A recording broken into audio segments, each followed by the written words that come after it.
नमस्कार, मेरा नाम है रामकिशोर पारचा और आप देख रहे हैं दिल्ली इंटरनेशनल फिल्म फेस्टिवल का YouTube news channel cinema with stars.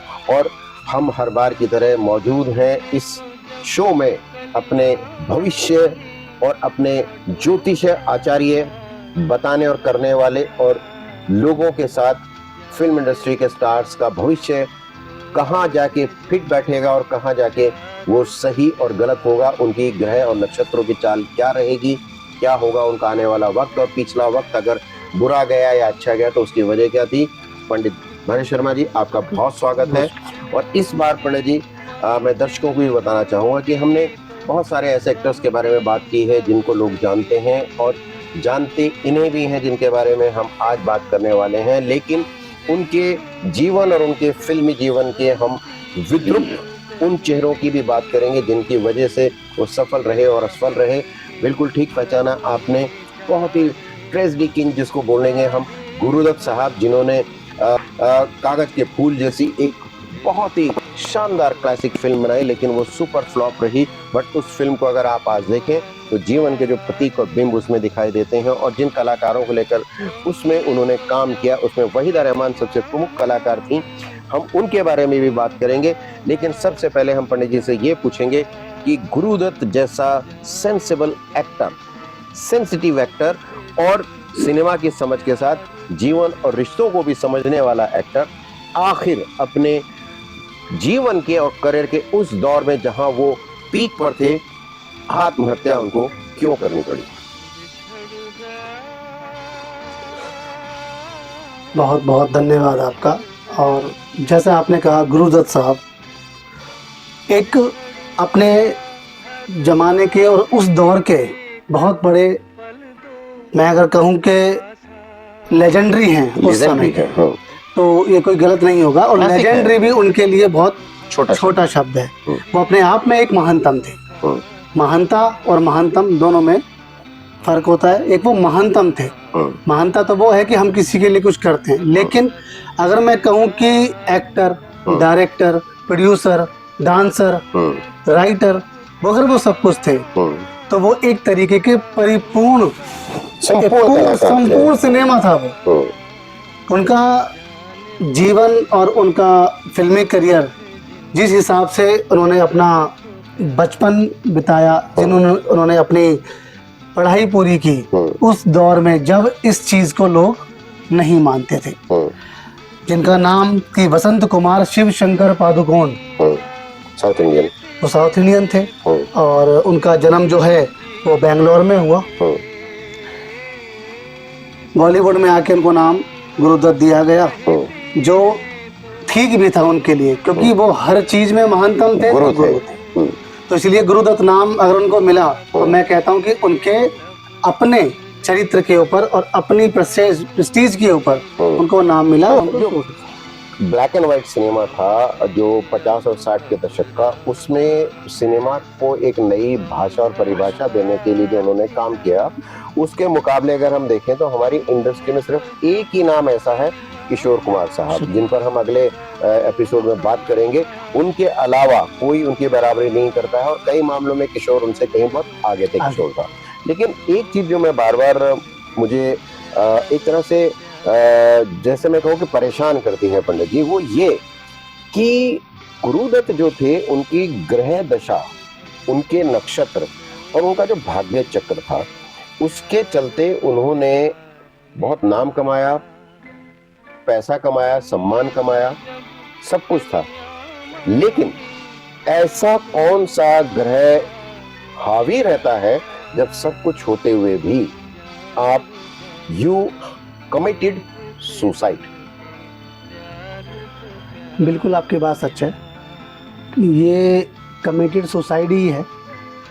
जैसे जिस तरह से नाम और फेम और पैसा उनके पास था, अगर जिसके पास सब कुछ है, एक भरा पूरा परिवार है, बीवी है, बच्चे हैं, चलती हुई फिल्में हैं, एक करियर है, अगर उसमें अगर हम कहें कि ऐसा कदम उठाने का, तो उसमें अगर हम चाहें तो उसमें सबसे ज़्यादा और सबसे जो रोल होता है ग्रह का, जो भूमिका होती है वो होती है उस चंद्रमा का खराब होना जो आपके छठे भाव में बैठा। अच्छा छठे भाव में जो चंद्रमा बैठा हुआ है और वो भी शनि के घर में बैठा हुआ। अच्छा। छठा भाव वैसे ही सबको पता है कि शत्रु का भाव होता है, और सबसे बड़ी बात कि शनि की दृष्टि उस पर पड़ना और फिर बुध की दृष्टि उस पर पड़ना। शनि की वक्री दृष्टि कहते हैं। वक्री दृष्टि, जिसको हम वक्री कहते हैं, जो बैकफुट पे है। हाँ, वक्री मतलब टेढ़ी मेढ़ी। टेढ़ी में। तो उससे क्या है कि चलता हुआ जीवन भी हमारा खराब हो जाता है। तो इसमें जीवन में अगर हम कहें तो उनका जो डेट ऑफ बर्थ मैं बताऊं तो 9 जुलाई 1925 को उनका जन्म हुआ था बेंगलोर में, जो दोपहर के 12 बजे का समय था उनका। उसके हिसाब से अगर मैं कहूं तो बहुत अच्छा उनका जीवन रहा। राशि कौन सी थी उनकी पंडित जी? किस ना जो उनके जन्म के हिसाब से कौन सी राशि थी? और क्या एक चीज और भी मैं आज पूछूंगा आपसे कि सिनेमा में आने के लिए लोग नाम बदलते हैं, तो क्या जो बदला हुआ नाम होता है उसके हिसाब से भी ग्रह हमारे प्रभावित होते हैं? हाँ जी, ये भी आपकी बात बिल्कुल सही है। जैसे इंटेलिजेंस वाला सवाल है। कईयों को आपने देखा भी होगा कि लोग नाम बदलते हैं, जैसे राजीव भाटिया को अक्षय कुमार कहा जाता है। वैसे ही कुछ के नाम बदलने से उनके ग्रह बदल जाते हैं। अच्छा। और कुछ के कर्म बदलने से उनके नाम बदल जाते हैं। तो जैसे हम आज गुरुदत्त साहब की बात कर रहे हैं, तो गुरुदत्त साहब अपने अंदर ही बहुत कुछ समाये हुए थे, इसलिए उनका नाम गुरुदत्त रखा था, क्योंकि हर चीज में पारंगत थे वो। लेकिन ग्रह कौन सा काम कर रहे थे? ग्रह उनकी मैं बताऊं आपको तो उनकी कुंभ राशि बनती है। अच्छा, कुंभ राशि, ठीक है ना, जिसका स्वामी शनि है और चंद्रमा छठे भाव में बैठा हुआ है, वक्री है और शनि की दृष्टि जो है वो टेढ़ी पड़ रही है। और उधर देखा जाए तो राहु और मंगल जो है वो 11th लॉर्ड में यानी 11वें घर में बैठे हुए, तो उसकी भी दृष्टि जो है वो चंद्रमा की सीधी अपने घर पर पड़ती है।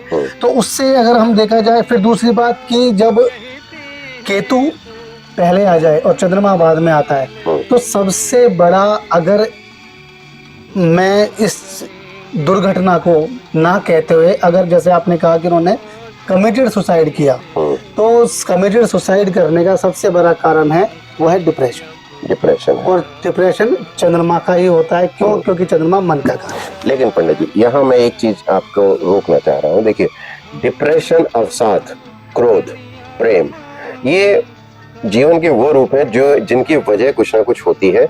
यूं ही कोई आदमी डिप्रेस्ड नहीं होता है, ठीक है। और इसमें जो सबसे ज्यादा दो चीजें मायने रखती हैं। एक होता है आपके करियर की जो मुश्किलें होती हैं वो आपको डिप्रेस करती हैं। आपके व्यक्तिगत जीवन में अगर आप विवाहित हैं तो आपके वैवाहिक संबंध आपको प्रभावित करते हैं, या फिर आप जब प्रेम में होते हैं तब आप डिप्रेस्ड होते हैं। और गुरुदत्त के बारे में ये कहा जाता है कि उनका डिप्रेशन जो है फिल्मों को लेकर कतई नहीं था। वो एक सफल कलाकार थे, अच्छे डायरेक्टर थे, बहुत अच्छे इंसान थे। लेकिन जब उनके जीवन में प्रेमिका की तरह वहीदा रहमान की एंट्री हुई, तब उनका जीवन बदल गया। और एक चीज जो सुनने में आती है वो ये कि वो वहीदा रहमान से बहुत प्रेम करते थे और उनसे विवाह करना चाहते थे, जबकि गीता जी से उनकी ऑलरेडी शादी थी। और ये बात वहीदा जी भी जानती थी। जो आत्मकथाएं लिखी गई, जो उन पर लेख लिखे गए गुरुदत्त पर या वहीदा रहमान पर, या उस समय जो चीजें सामने आई उसमें, तो ये भी कहा जाता है कि वहीदा जी उनसे विवाह करने को तो तैयार थी, लेकिन उन्होंने ये कहा कि आप, क्योंकि वो मुसलमान थी, इस्लाम उनका धर्म था, कि आप इस्लाम कबूल कीजिए तो हम विवाह कर सकते हैं, क्योंकि हिंदू मैरिज एक्ट के हिसाब से कोई हिंदू दूसरा विवाह पहली पत्नी के होते नहीं कर सकता। पर गुरुदत्त ने उनसे ये कहा कि देखिए, मैं प्रेम छोड़ सकता हूँ, जीवन छोड़ सकता हूँ, धर्म नहीं बदल सकता, धर्म नहीं छोड़ सकता। और इसलिए उन्होंने इस्लाम कबूल करना स्वीकार ना करके मौत को गले लगाया। अब उन्होंने मौत उनकी कैसे हुई? उन्होंने बहुत शराब पी उस दिन, फिर नींद की गोलियां खाई, लेकिन वजह कहीं ना कहीं ग्रहों के बिगाड़ खाते के साथ एक स्त्री रही। तो ये जो स्त्री के आने से एक पुरुष की ग्रह चाल, नक्षत्र और दशा बिगड़ती है और दिशा बिगड़ती है, ये कौन सा काम कर रहा था गुरुदत्त के साथ? जैसा कि आपने बताया, वैसे मैंने आपसे कहा था कि जो उनका सप्तम और द्वादश भाव है वो थोड़ा सा उनको विवादास्पद है, तो इसलिए उन ग्रहों की वजह से उनका ये प्रेम संबंध बनना, और प्रेम संबंध के बाद एक विवाहित होने के बाद भी दूसरे प्रेम विवाह को, प्रेम संबंध को एक आपस में करना, ये ग्रहों की ही चाल होती है, जो ना चाहते हुए भी हमें ऐसी जगह पर खुद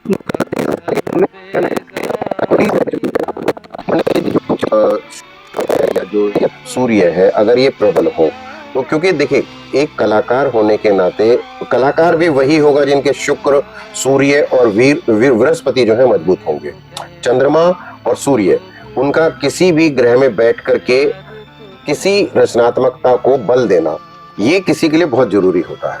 लेकिन अगर ये बल दे रहा है और सूर्य जो है, सूर्य की रोशनी चमकती है, सूर्य सबको दिखाई देता है, तो उसमें अपने आप में एक इतना तेज है कि लोग उसकी तरफ आकर्षित होते हैं।